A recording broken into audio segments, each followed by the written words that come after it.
Suatu ketika, sekelompok petani bergabung dengan sekelompok penjual payung dan jas hujan. Mereka melakukan demo ke rumah suci Tuhan.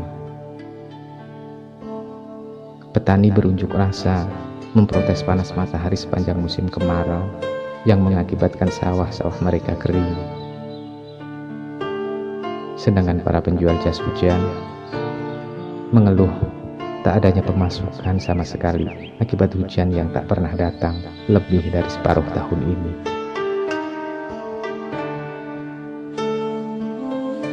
Tuhan yang Maha Mendengar tentu saja memahami perasaan dan keinginan sekelompok umatnya tersebut. Namun, untuk mengajari mereka kebenaran, sesuatu harus dilakukan.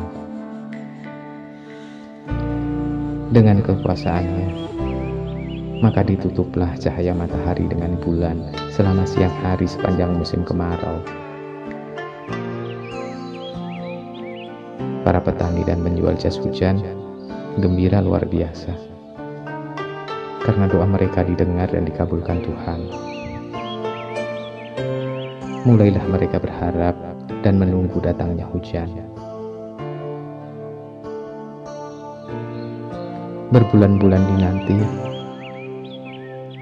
nyatanya hujan tak juga kunjung datang. Padahal matahari sudah tak lagi bersinar terik dan panas akibat gerhana.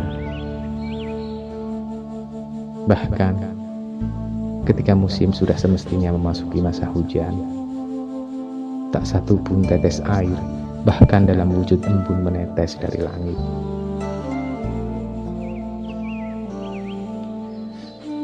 Tak tahan dengan keadaan ini, mereka kembali berunjuk rasa menagih janji Tuhan. Tentu saja Tuhan berdalih bahwa Dia tak pernah menjanjikan turunnya hujan, kecuali berjanji akan menutupi cahaya matahari sepanjang musim kemarau. Tanpa mereka ketahui,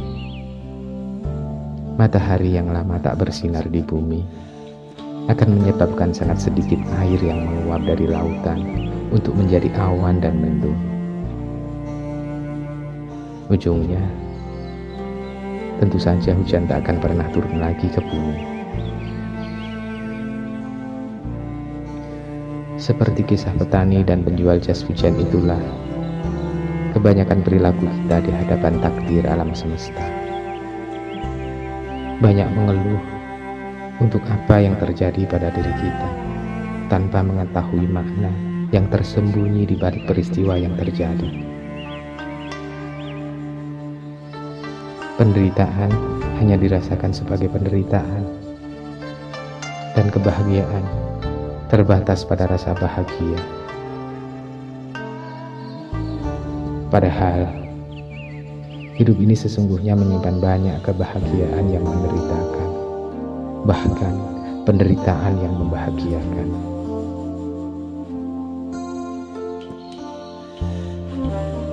Tugas matahari memang mengirimkan panasnya ke bumi untuk menguapkan air yang ada di bumi. Dalam wawasan pengetahuan yang terbatas, tentu saja peran matahari yang sesungguhnya menjadi awal dari terciptanya hujan tidak akan pernah mudah dimengerti. Begitupun, pemahaman bahwa penderitaan sebenarnya membuat manusia memahami kebahagiaan atau sebaliknya. Keduanya tak akan dengan mudah dipahami oleh wawasan pikiran yang terbatas. Ketidakfahaman semacam ini membuat kita mudah kecewa dan putus asa pada penderitaan dalam kehidupan. Dalam keputusasaan, mulailah kita gemar menghujat nasib dan takdir yang tanpa kita sadari sesungguhnya telah kita tetapkan sendiri bagi kehidupan yang kita jalani saat ini.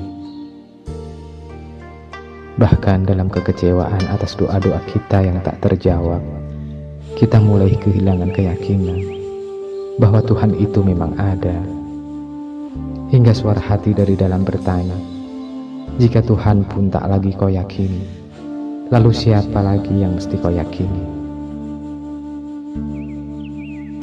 Namun, bagi mereka yang ikhlas dalam keyakinan bahwa doa-doa kita pasti terkabul, akan menerima segala peristiwa kehidupan sebagai rangkaian proses kerja semesta untuk mengabulkan doa-doa kita atau merealisasikan harapan-harapan kita. Sayangnya, kebanyakan kita belum berlatih untuk sabar dalam mengikuti proses alam demi terkabulnya doa-doa kita. Kita justru mudah tergelincir untuk kehilangan keyakinan dan bahkan membalikkan doa dan harapan di awal menjadi rasa keputusasaan. Akibatnya, tentu saja kecerdasan alam akan menghentikan proses pengabulan doa kita yang di awal. Karena baginya, kita tidak lagi menginginkan hal itu. Belajar dari kenyataan alam bahwa hujan yang dingin sesungguhnya tercipta dari cahaya matahari yang panas. Rupanya layak bagi kita untuk mencoba melihat sesuatu dari dua sisi yang berbeda. Saat berharap pada kebahagiaan, perjalanan waktu kerap dimulai dengan terpahatnya jejak-jejak penderitaan. Sebaliknya, penderitaan yang menanti di depan kerap kali tersembunyi di balik sejumlah kebahagiaan yang sedang kita rasakan. Dengan cara ini, alam mengajari kita agar selalu waspada sebelum menilai sebuah peristiwa. Kewaspadaan seperti ini membuat sejumlah orang yang telah terlatih menjadi lebih stabil dalam suka dan duka kehidupan. Tatkala penderitaan datang menghampiri kehidupan kita, yang justru perlu kita pertanyakan, tidakkah ada yang salah dalam doa-doa kita yang tanpa sadar kita panjatkan melalui pikiran, kata, dan perilaku keseharian kita? Sebab kitalah yang telah menciptakan setiap peristiwa yang kita alami melalui isi keseharian pikiran, hati, dan tindakan kita. Sedangkan alam ada untuk memenuhi semua harapan kita. Sekali lagi, kisah matahari pencipta hujan di atas mengingatkan kita untuk tidak mudah terjebak pada kekecewaan terhadap kinerja alam semesta. Bukan alam yang salah bekerja, tetapi kitalah yang belum memahami rahasia kerja pikiran dan hati dalam membangun sebuah harapan.